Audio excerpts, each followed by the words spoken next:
போராட்டத்துல மற்ற மாநிலத்துல பெண்கள் பாதிக்கப்படும் பொழுது போராடக்கூடிய கண்மணியே இந்த போராட்டம் இந்த பிரச்சனை போராடல அப்படின்னு கேள்வி மற்ற மாநிலங்கள்ல முக்கியமா மணிப்பூர் போன்ற மாநிலங்கள்ல அங்கே பாதிக்கப்பட்டிருக்கக்கூடிய பெண்களுக்கு இன்னைக்கு வரைக்கும் நியாயம் கிடைக்கவில்லை.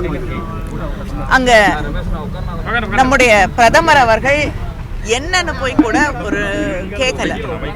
ஆனா அண்ணா பல்கலைக்கழகத்துல ஒரு குற்றம் நடந்திருக்கிறது, ஒரு பெண் பாதிக்கப்பட்டிருக்கிறார்.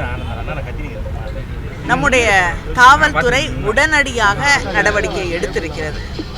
காவல்துறை நடவடிக்கை எடுத்த பிறகு இப்ப கேஸ் கோர்ட்டுக்கு போய் நீதிமன்றத்துல வழக்கு சரியாக நடத்தப்பட்டு அந்த குற்றவாளிக்கு நியாயமான தண்டனை கிடைப்பதுதான் அந்த பெண்ணுக்கான ஒரு நியாயம் கிடைத்ததாக இருக்கும். இப்ப அதுலதான் நம்ம கான்சென்ட்ரேட் பண்ணணும். அதுதான் முக்கியம். ஏன்னா கைது செய்யப்பட்டு விட்டது, நடவடிக்கை எடுத்துட்டாங்க.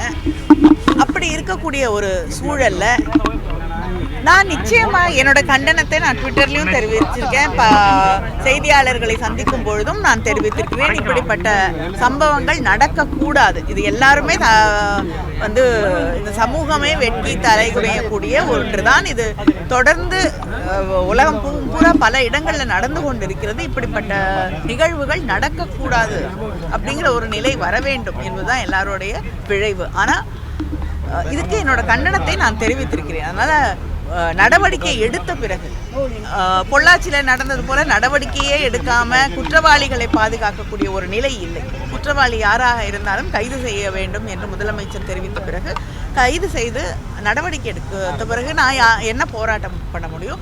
நீதிமன்றம் நியாயமாக தீர்ப்பு வழங்க வேண்டும், அந்த வழக்கு சரியாக நடத்தப்பட வேண்டும் என்பதுதான் கண்காணிக்கணும்.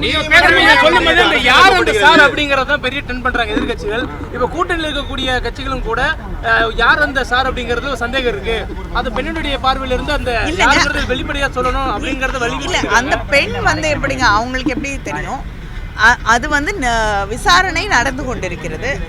காவல்துறையும் அந்த ஃபோன் அப்போ ஏர்ப்ளைன் மோட்ல இருந்ததுங்கிறாங்க. விசாரித்து கொண்டிருக்கிறார்கள். விசாரணையிலே அது வெளிப்படலாம், அல்லது அப்படி ஒரு நபர் இல்லை என்றும் தெரிய வரலாம். நான் சொல்லலைங்க. அது பிஜேபியில வழக்கமா நிர்பயா வழக்குல கூட அண்ணான்னு சொல்லியிருந்தா விட்டுருப்பாங்கன்னு சில பேர் சொன்னாங்க. அதை நான் சொல்றேன். நான் ஏன் சொல்ல போறேன்? நீதிமன்றமே இது அரசியலாக்கப்படுகிறது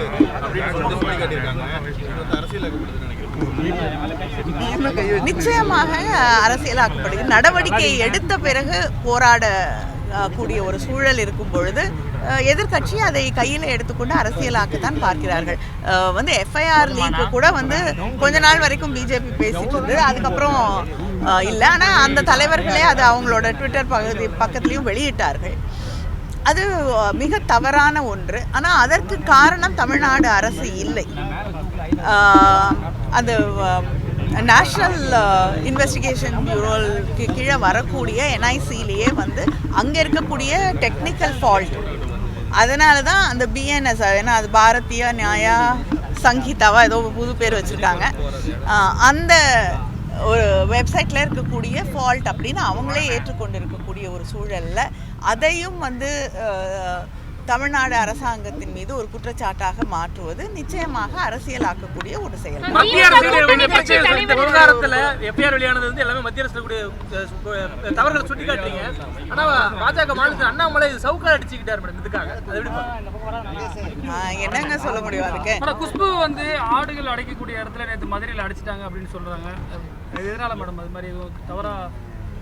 எனக்கு ஆடுகள் அடைக்கக்கூடிய இடத்துல ஆடுகளை விட்டுட்டு ஏன் மனுஷங்களை அடைக்க போறாங்க? கைது செய்த போது தற்காலிக தடுப்பு கைதில் வைக்கும்போது அவங்களை ஒரு ஆட்டு மந்தை கூட்டத்தில் வைத்ததான் குற்றச்சாட்டு சொல்றாங்க பாஜக. ஆட்டு மந்தை கூட்டத்தில் வச்சிருக்காங்களா? அது அவங்களோட சாய்ஸ். நம்ம என்ன பண்ண முடியும்? அங்க போய் அவங்க சேர்ந்திருக்காங்க.